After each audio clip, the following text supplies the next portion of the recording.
শুভশ্রীর জন্যই রাজি হয়েছিলাম নায়িকার অনুপস্থিতিতে দেবের স্বীকারোক্তি। কি জানালেন দেব? 14ই আগস্ট প্রেক্ষাগৃহে আসছে ধূমকেতু। তার প্রাকল্পেই সিনেমার প্রচারে ব্যস্ত দেব এবং শুভশ্রী। তবে জুটিতে নয়, বরং পৃথকভাবেই ধূমকেতুর প্রচার চালাচ্ছেন দুই তারকা।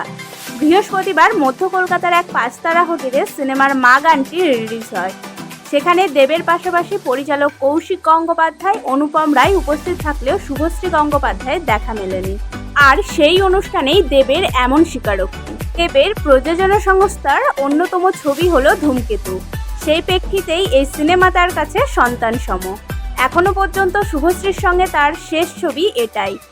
9 বছর আগে মুক্তি পাওয়ার কথা ছিল যে ছবির, অবশেষে আইনি জটিলতা কাটিয়ে সেই সিনেমার মুক্তি আলো দেখতে চলেছে। তবে এবার ধূমকেতুর মিউজিক লঞ্চে দেবের মন্তব্য, আমি গর্বিত যে ওই সময় শুভশ্রীর জন্যই ধূমকেতু করতে রাজি হয়েছিলাম। এই ছবিটায় ও যেরকম অভিনয় করেছে দারুণ।